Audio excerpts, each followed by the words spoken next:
odd. What is going on, guys? It is Wrestlelamia here, back with another video. A Bad Blood featured some unforgettable moments, but as we'll see, some unforgettable for all the wrong reason. Join us now as we look at all the moments that weren't supposed to happen at WWE Bad Blood 2024.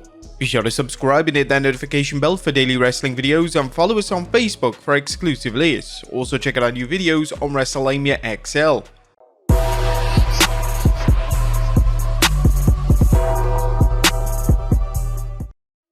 Number 1. The Table Leg. A Drew McIntyre and CM Punk's Hell in a Cell match is being held as a return to form for the WWE's foreboding structure. Both wrestlers pummeled each other and bled buckets as the match ran over 30 minutes. Unfortunately, both superstars' efforts to create the illusion of violence really turned real, as during the match CM Punk grabbed a broken metal table leg and drove it down onto McIntyre's head while Drew was still laying on the mat. Regrettably, it wasn't a case of Punk making it look like he was blasting Drew with the unforgiving metal. It looked like Punk had actually hit Drew in the face. This blunder may have busted Drew open at that point, but regardless, McIntyre continued the match despite what looked to be a very painful strike. However, as McIntyre fans know, the Scottish psychopath would probably work with a broken leg himself if he had to. Considering all the insane bumps both superstars took, it wouldn't be a shocker to learn that one of both men were injured tonight. Number 2.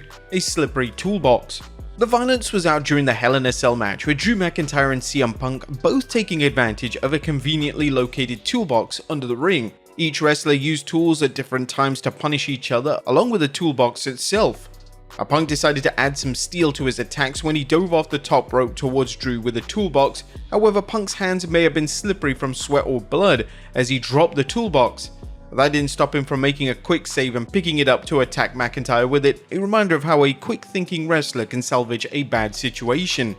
Punk handled things remarkably well as he took corrective action without disrupting the flow of the match. Unlike some of the blunders on our list, this one is easy to imagine happening as both wrestlers had to be soaked with sweat and blood after their intense battle.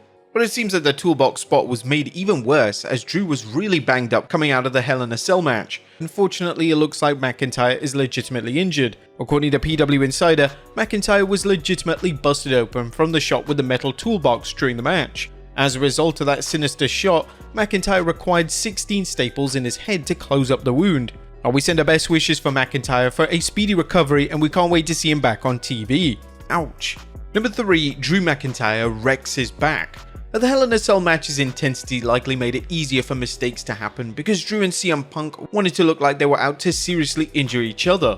Combine that with the unforgiving cage and the number of foreign objects used, and mistakes, and painful ones at that, were bound to happen. One apparent mistake was when Drew ran at Punk, who was standing near the steel steps McIntyre had brought into the ring, and Punk dodged out of the way, resulting in Drew's back landing awkwardly on the steps. While wrestlers are good at making things look more painful than they are, this bump looked incredibly painful, and it's unclear how Drew could have even protected his back when he crashed into the steps. This is either a blunder by Drew or a case of him sacrificing his body. Number 4. Nia Jax's horrible hurana. There are some things fans just can't unsee, and the sight of Nia Jax attempting a hurana on Bayley is one for the ages. Nia Jax has clearly been working hard to improve in the ring, which he should be doing since she's currently a women's champion. However, Nia Jax blundered her way through a hurana tonight, raising the question of whether she's not built for performing moves like this or merely hasn't practiced enough. If you watch the match closely, you'll see Bayley attempting to powerbomb Jax, as Nia went for what looked like might be a hurana, but the only problem being Jax couldn't keep her legs on Bayley to simulate her throwing her off. Furthermore, Jax didn't flip as wrestlers are supposed to when they perform the move. Bayley still sold the move like she'd been shot out of a cannon, which only added to the sheer ridiculousness of Nia's fail. While there are some big wrestlers who have defied gravity, Jax isn't at that stage and she may never be. Some fans may credit her for giving it at least a try, but it looked terrible, and the only thing about this is that no one was apparently injured. This is not the type of move someone Jax's size should be doing unless they perfected it. It's a risk to both her and her opponents. Number 5. A mistimed Samoan drop. Nia's failed hurana wasn't her only mistake. At one point it looked like the champion was going for a Samoan drop but failed to carry it out properly. It's unclear if Jax mistimed the move, Bayley was out of position, or Jax was confused about Bayley's location. Oh, that's takedown by Bayley. Samoan drop. That was odd. The good news is that this confusion didn't lead to Nia Jax flattening Bayley or Jax landing awkwardly and hurting herself. Now we're sure the WWE Universe will be watching Nia's match closely to spot any other errors, once again raising the question if she deserves to be Women's Champion. Number 6. Three's a Crowd. Dominic Mysterio and Liv Morgan's entrance at Bad Blood fit them like a glove as Dominic drove Liv in a lowrider through Atlanta and into the State Farm Arena. Although Dominic wasn't wrestling, he still played a major role in the match due to the stipulation that he was trapped in a shark cage and suspended above the ring during Liv Morgan's match against Rhea Ripley. Having Dominic drive his main squeeze to the arena evoked memories of Eddie Guerrero driving in style to the ring in a lowrider. The only problem here was that someone moved in to cramp those two crazy kids' style, as a WWE producer could be seen signaling them when they drove into the arena. The car was stopped when a producer showed up on screen and motioned for Dominic to start driving to the ring. This might have worked for a behind-the-scenes look at a WWE production work, but it didn't belong on live TV. Then again, things could have been worse. Fans could have seen stagehands pushing the car through the arena, or even worse, watched the car stall while Dominic tried to get it running. Number 7. A shadow hangs over Liv and Dom. People who are sticklers for details might also have pointed out how the camera operator shooting Liv and Dom's entrance was visible, or more to the point, the operator's shadow. These kinds of situations may seem trivial, but when you add them up with the producer showing up on screen, it makes you question whether TKO Holdings' passion for cutting staff may come to bite them back in the ass. Number 8. Raquel Rodriguez's ruined return. What should have been a clever way to keep the Rhea Ripley vs Liv Morgan program running strong turned into a disaster. Tonight was the night Rhea Ripley would finally regain the Women's Championship from Liv Morgan thanks to Dominic Mysterio being suspended in the cage. While longtime fans know there are no guarantees in wrestling, things were looking good until Rhea's thirst for revenge led to attacking Dominic, whose efforts to escape the shark cage left him hanging from it by a cable in a very vulnerable position. Enter Raquel Rodriguez, Liv Morgan's former tag team partner and another one of Rhea's victims during the Eradicator's heel run.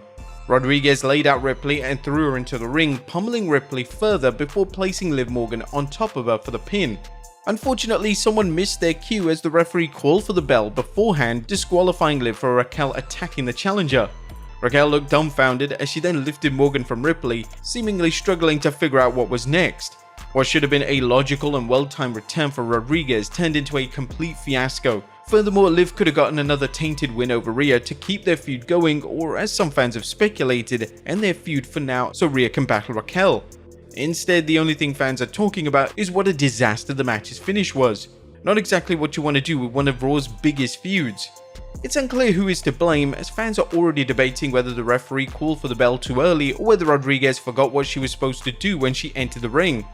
The referee may have seen Rodriguez and realized there was no way to ignore her presence without stretching the fans' credibility, thus calling for the bell. The end result is the WWE's plans were thrown away, and the WWE has to figure out how to salvage things come Monday. If Rodriguez was at fault, it will raise questions about whether she deserves to work in a high-profile program like this. But there you have it, folks, all the moments that weren't supposed to happen at WWE Bad Blood. Be sure to leave your comments down below, and I'll see you next time with some more wrestling content.